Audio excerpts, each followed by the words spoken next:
Ridon versus Leviste, ang mainit na bakbakan sa Kaba ng Bayan. Isipin nyo ang isang eksena sa pelikula, isang mambabatas na may hawak na lihim na dokumento mula sa isang yumaong opisyal at isang katunggali na mariing itinatanggi ang bawat paratang. Ito ang kasalukuyang nagaganap sa gitna ni Representative Leandro Leviste at Representative Terry Ridon na gumigising sa atensyon ng buong bansa. Nagsimula ang tensyon ng ibunyag ni Batangas 1st District Representative Leandro Leviste na may nakuha siyang mga sensitibong dokumento. Ang mga papel na ito ay nagmula raw sa yumaong si DPWH Undersecretary Catalina Cabral. Ayon kay Leviste, malinaw na makikita sa mga listahang ito ang mga budget insertions o mga pondong isiningit sa 2025 national budget para sa mga paboritong proyekto ng ilang mambabatas. Sentro ng kanyang banat ang Bicol Saro Party List kung saan kabilang si Representative Terry Ridon. Sinabi ni Leviste na mayroong mahigit 150 million pesos na halaga ng mga kalsada sa Camarines Sur na napunta umano sa mga kumpanyang pagmamay-ari ng pamilya Ibasco. Dahil dito, hinamon ni Leviste si Ridon na bumaba muna sa pwesto bilang chairperson ng House Committee on Public Accounts upang hindi maimpluwensyahan ang investigasyon. Ngunit hindi na nahimik si Congressman Ridon. Sa kanyang sagot, tinawag niyang super liar o isang malaking sinungaling si Leviste. Ipinaliwanag ni Ridon na imposibleng makialam siya sa 2025 budget dahil ang pondong ito ay binuo at pinag-usapan noong 2024, ang panahon kung kailan hindi pa siya nakaupong miyembro ng Kongreso. Para kay Ridon, ang mga paratang ni Leviste ay pawang fake news lamang. Hamon niya sa Batangas Representative, huwag nang idaan sa paunti-unting paglalabas sa media, sa halip ay ilabas na ang buong listahan mula kay Cabral para makita ng publiko ang katotohanan. Nanindigan siya na wala siyang balak magbitiw sa pwesto dahil wala siyang ginagawang masama. Sa ngayon, formal nang naghain ng resolusyon si Leviste upang formal na imbestigahan ng Kamara ang mga proyekto ng DPWH sa Bicol at Batangas na iginawad sa mga nabanggit na kontraktor. Habang nagpapatuloy ang palitan ng salita, ang taong bayan naman ay naghihintay kung sino sa dalawa ang maglalabas ng matibay na ebidensya. Ang labanang ito ni Leviste at Ridon ay hindi lamang tungkol sa dalawang pangalan, kundi isang malaking pagsubok sa kung gaano nga ba katapat at kalinis ang pagbabahagi ng Kaba ng Bayan na galing sa pawis ng bawat Pilipino. I think very important ho talaga na i-call out yung fake news tsaka pagsinungaling ni Congressman Leandro Leviste na meron ako insertions na 150 million sa 2025 budget katulad ng binanggit ko na noong nakaraan. Paano ako makakapag-insert kung hindi pa ho kongresista noong 2024? So medyo napa-atras siya. Ngayong araw na ito, ang sabi niya, hindi, ang binabanggit niya ay yung party list po namin doon ang nag-insert noong 2025. Pero balikan ho natin yung transcript nung po nga dalawang programa na pinuntahan niya. Babasahin ko para malinaw. Malalaking mga programa po kasi ito, sabi ni Congressman Leviste, pero dahil may isa akong kasamahan na nanawagan ako ang maglabas, pwede ko pong ilabas sa inyong show ang insertions niya. Ito po si Bicol Saro Party List Representative Terry Ridon. Ang sabi po ng host, meron po ba siyang insertions? Ang sabi po ni Congressman Leviste, opo. Sa pangalawang malaking show naman po, sa kabilang istasyon, ang sabi po ni Congressman Leviste, pero dahil siya ay nananawagan na isa publiko ko, pwede kong banggitin ang insertions niya. Ito po ay si Bicol Saro Party List Representative Terry Ridon. Kaya nga, alam po ninyo, hindi siya pwede magtago na yung party list lang daw po yung inaakusahan niya. Kasi ang original scene ni Congressman Leviste kahapon, yung kanyang SS, super sinungaling na statement na ako daw po ay may insertion for the 2025 budget. And like what I had stated, I was never a congressman in the 19th Congress when the budget for 2025 was actually crafted.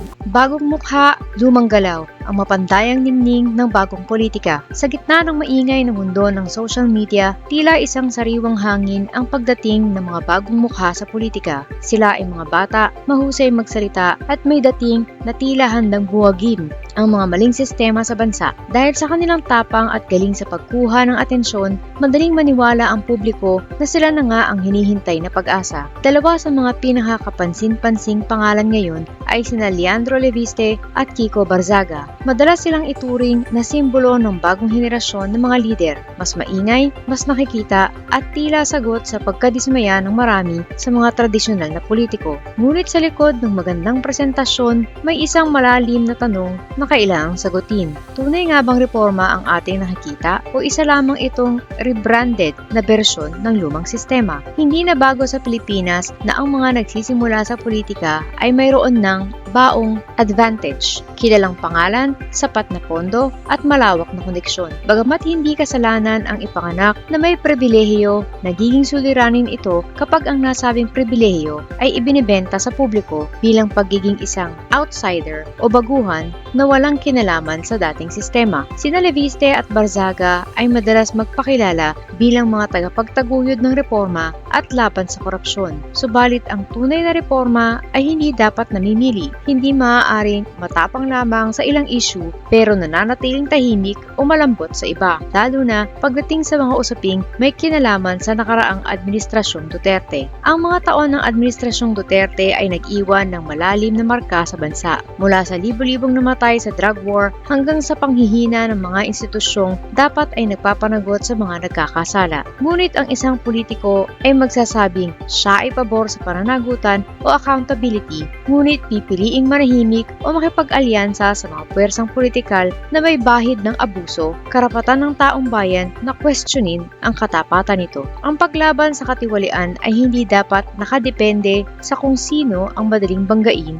o kung ano ang popular sa paningin ng marami. Ang tunay na pananagutan ay masakit at madalas ay nagre-resulta sa pagkawala ng mga kakampi o popularidad. Kung ang galit ay mas malakas lamang kapag kaharap ang kamera kaysa sa aktwal na pagkilos sa loob ng gobyerno, nagiging kwento na lang ang laban sa korupsyon imbes na isang tunay na proseso. Hindi sapat ang pagiging trending sa internet o ang pagkakaroon ng matapang na mga linya sa harap ng publiko. Ang tunay na pagbabago ay nangangailangan ng matibay na ebidensya bago ang paglalantad, pagpapalakas sa mga institusyon bago ang paggawa ng ulo ng balita, at higit sa lahat, ang pagiging consistent bago ang paghahanap ng palakpak. Ang malaking hamon sa mga bagong leader na ito ay kung handa ba silang manindigan kahit kanino pa tumama ang batas, maging ito man ay sa mga kaalyado ng mga Duterte o sa mga makapangyarihang tao na maaaring makasira sa kanilang karera. Kung ang kanilang tapang ay hanggang sa kung ano lamang ang ligtas at kapaki-pakinabang, ang ating nakikita ay hindi pagbabago kundi pagpapatuloy lamang ng nakaraan. Maaaring mas bata ang kanilang mga mukha at maayos ang kanilang pananalita, ngunit kung pareho pa rin ang ugat ng kanilang galaw, hindi tayo dapat magpahipnotismo sa gandarang presentasyon. Ang tunay na pagbabago ay nasusukat sa lalim ng paninindigan, hindi sa kinang ng pakitang tao.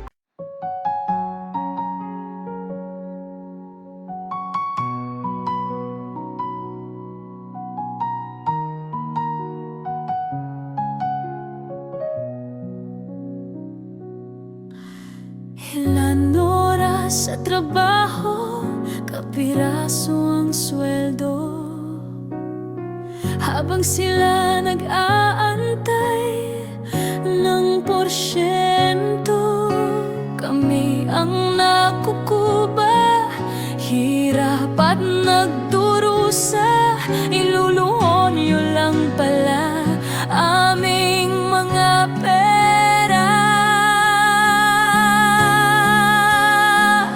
Galit at puot, hindi ito matatapos.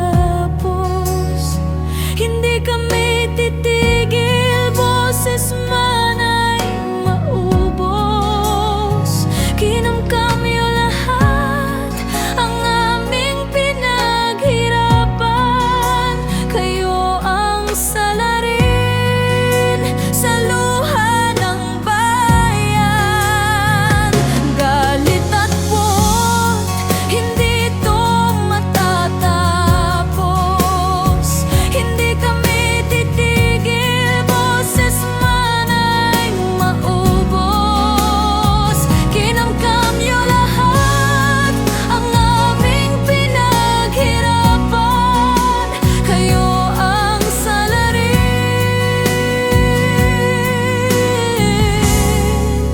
sa luha ng bayan.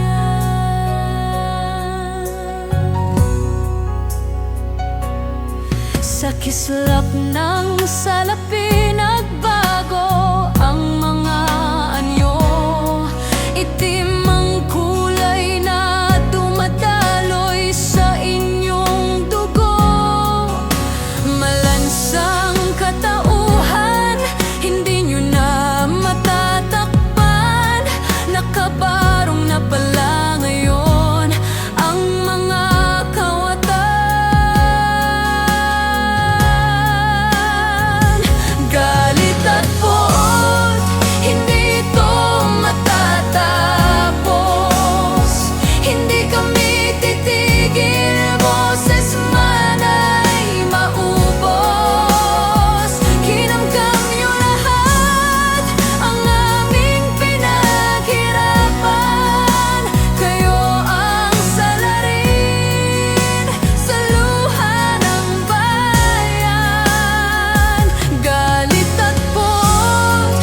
kinamkam ninyo lahat ang aming pinaghirapan.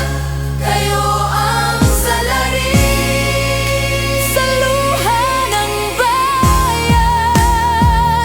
Galit at buhok, hindi ito matatapon. Hindi kami titigil, boses man ay maubos. Kinamkam niyo lahat ang aming pinaghirapan. Kayo ang salarin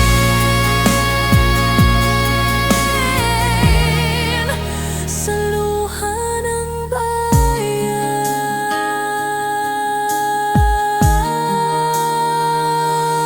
Totoo pala ang multo, nakakatakot ito. Kinaibigan nila, inutusang kainin